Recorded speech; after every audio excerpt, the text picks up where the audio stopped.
والصلاة والسلام على من كان نبيا وآدم بين الماء والطين وعلى آله الطيبين الطاهرين وخلفاء الراشدين المرشدين المسترشدين وعترته المكرمين وأهل بيته المعظمين وأولياء الكاملين العارفين وأهل السنة والجماعة إلى يوم الدين.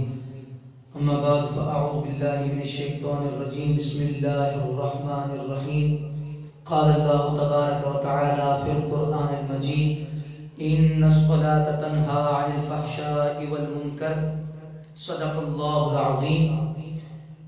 قال الله تبارك وتعالى في شان حبيبه: إن الله وملائكته يصلون على النبي يا أيها الذين آمنوا صلوا عليه وسلموا تسليما. صلی اللہ علیہ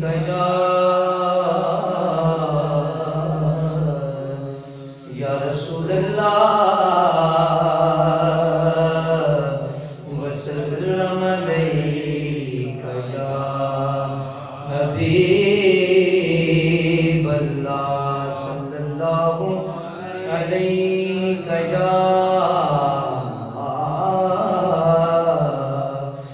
یا رسول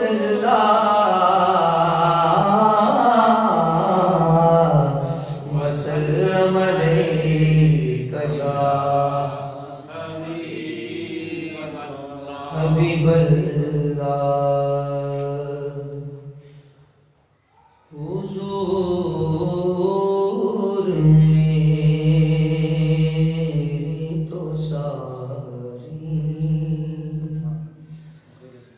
بہار آپ سے ہے. حضور میری تو ساری بہار آپ سے ہے. میں بے قرار تھا، میں بے قرار تھا، میرا قرار آپ سے ہے. حضور میری تو ساری میری تو ہستی کیا گئے میرے غریب نواز. میری تو ہستی کیا گئے میرے غریب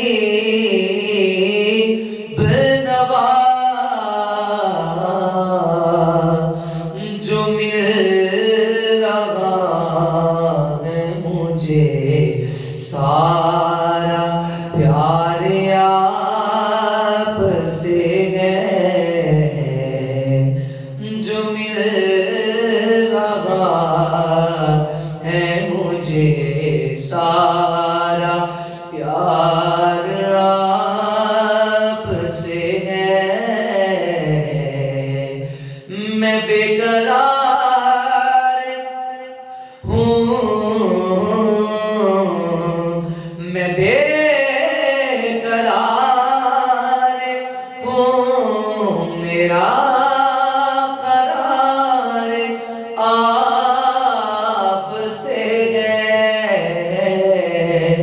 حضور میری تو ساری. جو بندہ مدینے پہنچ گیا، حرمین شریفین اس کے قدم ہیں، وہاں پر اس سرزمین کو وہ بوسے دے رہا ہے. اس کے لیے ہے: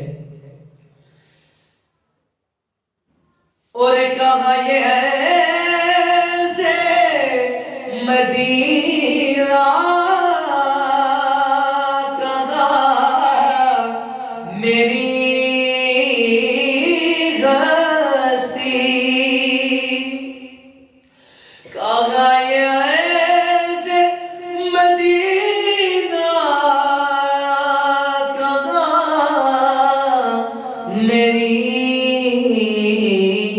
ہستی یہ حاضری کا شرف بار بار آپ سے ہے، یہ حاضری کا شرف بار بار آپ سے ہے۔ میں بے قرار تھا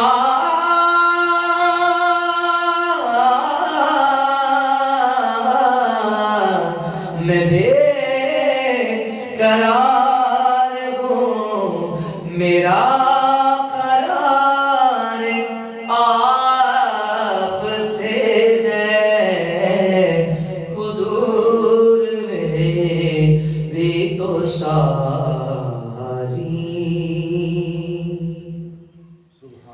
بہار آپ سے ہے۔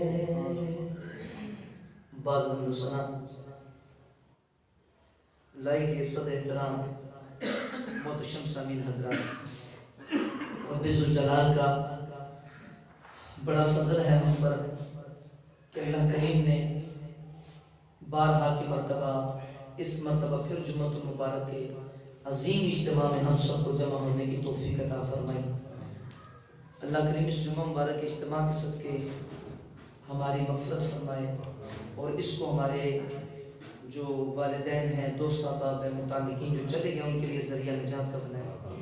محتشم سامعین حضرات، اللہ کریم نے قرآن پاک میں ارشاد فرمایا ان الصلاۃ تنہا عن الفحشاء والمنکر۔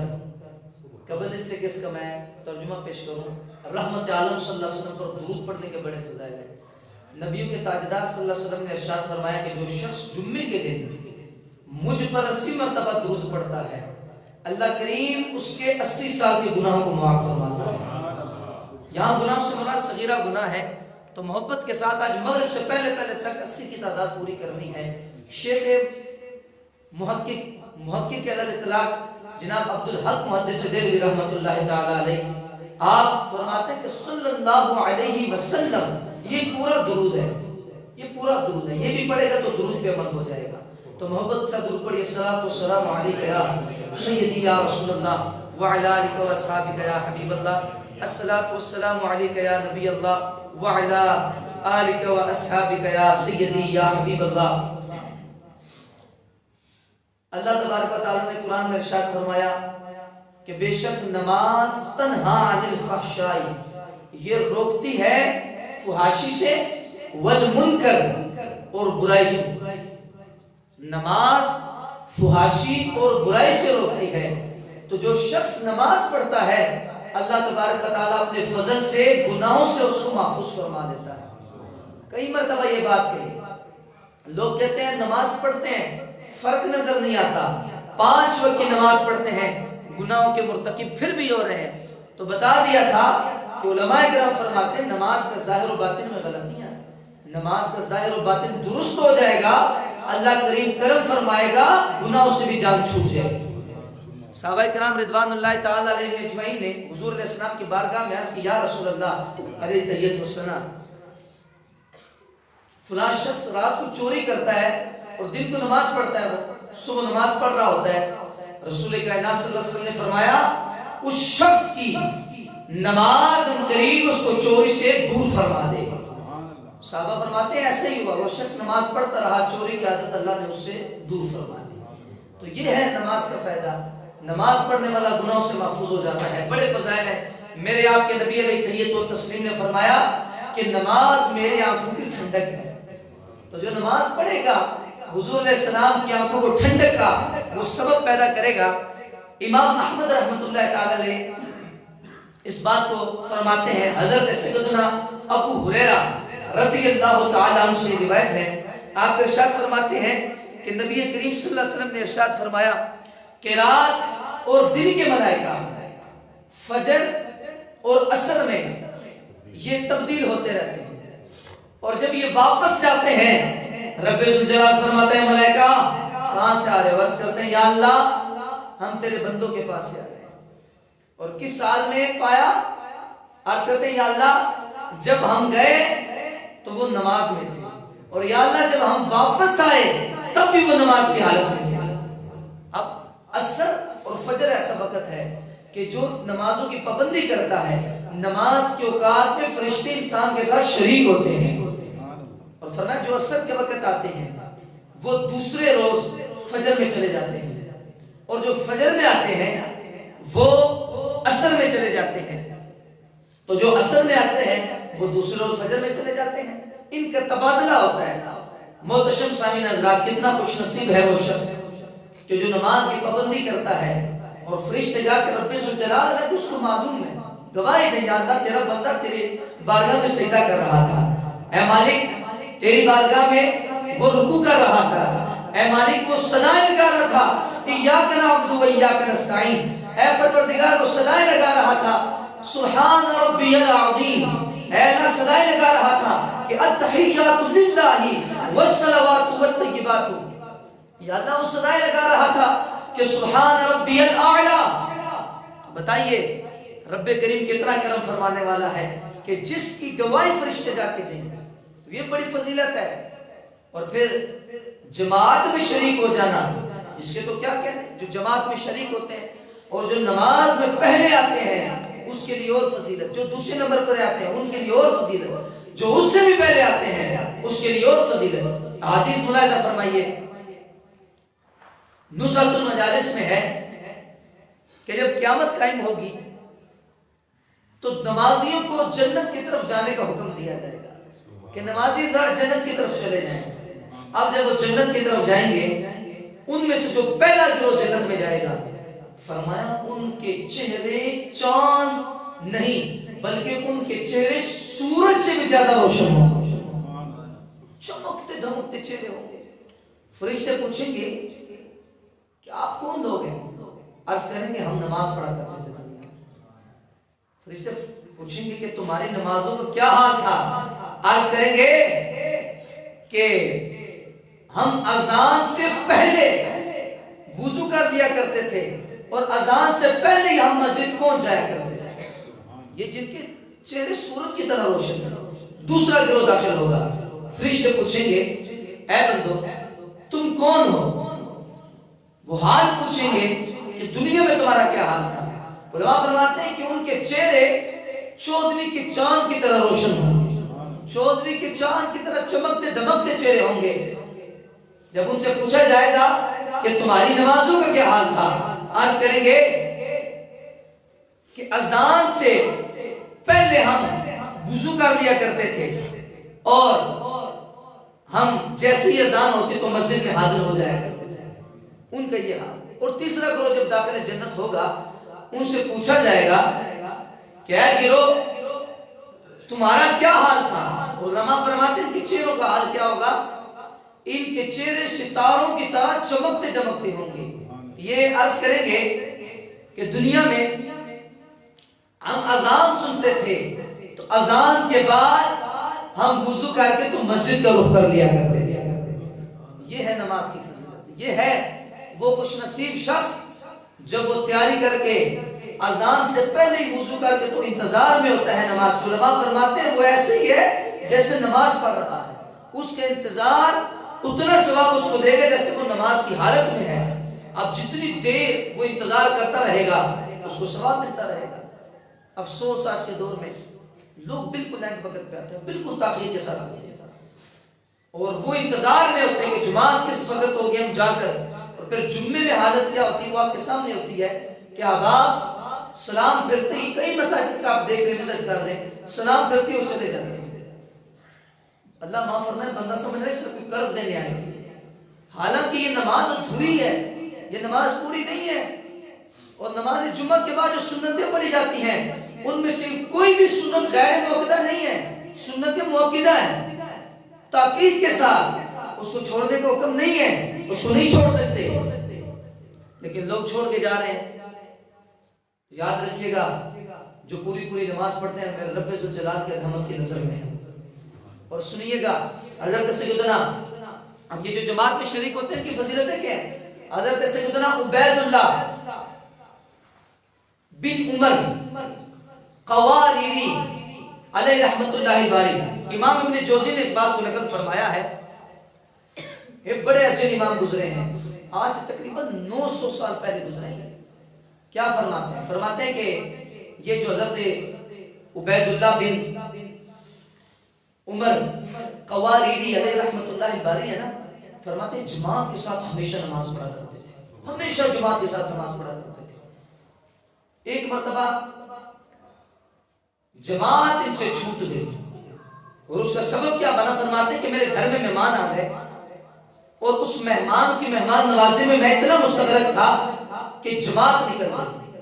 کہتے ہیں جب میں مسجد دوڑتا ہوا پہنچا تو جماعت نکل چکی تھی، بڑے غمگین ہو گئے، کہے یا اللہ میں کیا کروں؟ اب سوچ بچار میں پڑ گئے کہ میں کیا ایسا کام کروں کہ جماعت کا ثواب مجھے واپس مل جائے۔ سوچ بچار کرنے کے بعد حدیث یاد آئی، بخاری شریف میں حضور علیہ السلام نے فرمایا کہ با جماعت نماز تنہا نماز پڑھنے سے 21 درجے افضل ہے۔ دوسری روایت با جماعت نماز تنہا نماز سے 25 درجے افضل ہے۔ تیسری روایت با جماعت نماز تنہا نماز پڑھنے سے، منفرد کی نماز پڑھنے سے 27 درجے افضل ہے۔ فرماتے ہیں میں نے حدیث تو سن رکھی تھی، کہتے ہیں میں نے کوشش کی، رات کی عشاء کا وقت تھا تو میں نے اب کھڑے ہو کر اللہ کی بارگاہ میں اب میں چاہ رہا تھا کہ میں اس کو کیسے پاؤں ثواب کو۔ فرماتے ہیں کہ میں نے 27 مرتبہ عشاء کی نماز پڑھی، 27 مرتبہ۔ کہتے ہیں میں نے عشاء کی نماز پڑھی، مجھ پہ اونگ آ گئی، میری آنکھ بند ہو گئی تو میں خواب دیکھ رہا ہوں کہ گھڑ سواروں کے درمیان میں بھی چڑھ رہا ہوں، میں بھی سواری پہ بیٹھا ہوں، گھڑ سواری ہو رہی ہے، لوگ گھوڑوں پہ بیٹھ کر بڑی تیزی کے ساتھ کسی سفر کی طرف روان ہوا ہے۔ تو مجھے دیکھ کر کہتے ہیں کہ تم ہمیں کبھی بھی نہیں مل سکتے ہو۔ میں نے کہا پھر ماجرا کیا، کیوں نہیں مل سکتا ہوں؟ وہ میں کہتے ہیں تم اپنے آپ کو ایسی مشقت میں ڈال رہے ہو۔ کہا وجہ؟ کہا یہ جو تم گھڑ سواروں کو دیکھ رہے ہو نا، یہ سپیڈ میں جا رہے ہیں، یہ سب وہ ہیں کہ جنہوں نے عشاء کی نماز با جماعت ادا فرمائی۔ محتشم سامعین حضرات، امام عبید اللہ بن قواریری رحمت اللہ تعالی علیہ فرماتے ہیں، آپ دیکھیے ان کا کتنا غم تھا دل کے، جماعت ایک مرتبہ زندگی میں رہ گئی، اتنے غمگین ہو گئے، جماعت رہنے پر غمگین ہوئے اور پھر ازالے کے لیے چھوڑ نہیں دیا۔ فرماتے 27 مرتبہ عشاء کی نماز میں نے پڑھنے کی کوشش کی، جب میں آؤں تاری ہو گئی جواب مل گیا رب کی طرف سے کہ بھائی جتنی مرتبہ مرضی پڑھ لو اس ثواب کو نہیں پا سکتے۔ آج میں اور آپ بالکل جماعت سے یقین مانیے رونا آتا ہے۔ آپ نماز کے وقت کبھی گلیوں کا دورہ کریں، جب جماعت کھڑی ہو جو آ رہے وہ آپ نظارے کرتے ہوں گے، بیٹھتے آباد ہیں، حجرے آباد ہیں، اندر سے ٹی ویوں کی آواز آ رہی ہے، اندر سے چینلوں کی آواز لگی، بہت اونچے اونچے ساز لگے ہوئے ہیں، اور ہمارے نوجوان حضرات حتیٰ کہ اب تو بزرگ حضرات کے پاس وہ اپنے کھیل کود میں مصروف ہوتے ہیں، بیٹھکوں کو آباد کر رہے ہوتے ہیں۔ نماز کے وقت سب کاموں کو چھوڑنے کا حکم ہے۔ صحابہ کرام علی مردوان کے دور میں کسی سے اگر جماعت رہ جاتی تھی، جماعت مجبوری کے تحت، صحابہ کرام بعد میں پوچھنے جاتے تھے کہ خیریت تو تھی، جس طرح بہت بڑا غم نازل ہو گیا۔ آج ہماری حالت دیکھ لیں، اور یہ کیوں ہے؟ ہم کہتے ہیں نا مولوی صاحب پتر نیک نہیں جی، کوئی تعویذ دے جناب، بے ادب ہے، اس بیٹے کو بے ادبی کی طرف لایا کس نے ہے؟ نماز کا ہم نے نہیں بتایا، مسجد کا شوق ہم نے نہیں دلایا۔ آج اگر نماز ہی اپنے بچے کو ہم بنا دیں، خدا کی قسم ماں کے قدم چھوئیں۔ نماز برائی سے روکتی ہے، نماز ظلم سے روکتی ہے۔ نمازی شخص کبھی وہ گناہ سے بچ ہی جاتا ہے، بڑے سے بڑے گناہ سے، اللہ تعالیٰ اس پر فضل فرماتا ہے۔ اور جو نماز نہیں پڑھتا وہ شراب کے اڈوں کو آباد کرتا ہے، جو نماز نہیں پڑھتا وہ ماں باپ کی نافرمانی کرتا ہے، جو نماز نہیں پڑھتا اس سے گناہ ہو جاتا ہے، سمجھ نہیں آتی اس کو۔ ہاں نماز ہے، فرمائے ان الصلاۃ تنہی عن الفحشاء والمنکر، کہ یہ نماز ہے جو برائی سے روکتی ہے، بے حیائی سے روکتی ہے۔ آج ظلم ہو رہے ہیں، پھر یہ صاحبات جیسے واقع تو ہو رہے ہیں، ہم رو پڑھتے ہیں یہ کیا ہم پہ عذاب نازل ہو گیا، بچوں کے سامنے والدین کو شہید کر دیا گیا، یہ کیا ہو گیا، روتے ہیں ہم۔ یہ سب اپنے ہاتھوں کے کرتوت۔ آج اگر ہم نماز پڑھتے ان بدبختوں کو اتنی جرأت کیسے ہوتی ہے؟ آج اگر ہم نماز پڑھتے ظلم و ستم کی آندھیاں نہ چلتی، ہم نے نماز چھوڑ دی، اللہ ہم سے ناراض ہو گیا۔ اور یہ ظلم یاد رکھیے گا، جو ظلم کرتا ہے اس کو بدلہ ملتا ہے۔ امام ابن جوزی کی جن کی میں بات آپ کو سنا رہا تھا، عبد الرحمن بن علی الجوزی رضی اللہ تعالیٰ، بڑے اجل امام، 900 سال پہلے گزرے، اور آپ وہ مصنف ہیں کہ آپ نے بڑوں بڑوں کو جناب اپنی کتاب میں ایسے انداز میں ذکر کیا ہے کہ یہ بڑے کی کسی کی شان ہو سکتی ہے، بہت بڑا آپ کا مقام ہے۔ آپ فرماتے ہیں، پولیس والوں کی بات کرتے ہوئے فرماتے ہیں کہ بغداد میں پولیس والوں نے 20 وہ مجرم کو جن کو سزائے موت تھی ان کو جیلوں سے نکالا، اب جہاں سزائے موت دی جانی ہے وہاں پر لے جا رہے ہیں، تو ان میں سے ایک فرار ہو گیا، بڑی کوشش کی وہ نہ ملا، بڑے نادم ہو گئے، اب کیا کریں؟ وہ جو افسر تھا وہ پریشان ہو گیا، کہنے لگا کہ وہ جو مجھ سے اوپر افسر ہے، سپاہیوں سے کہنا، وہ تو کبھی میری نہیں سنے گا، وہ تو بولے گا تم نے پیسے لے کے چھوڑ دیا ہے، بتاؤ کیا کرو؟ مشورہ دیا احباب نے کہ رات کا پچھلا پہر ہے، ہم یہاں سے بھاگ جاتے ہیں تاکہ جواب ہی نہ دینا پڑے۔ اس نے کہا نہیں، رات کو ہم کہاں جائیں گے؟ پھر کہا آؤ، افسر کہتا ہے آؤ چلتے ہیں، کوئی بدبخت عادلہ کی جائے گا۔ 900 سال پہلے آپ نے تعریف فرمایا، بغداد کی بات ہے۔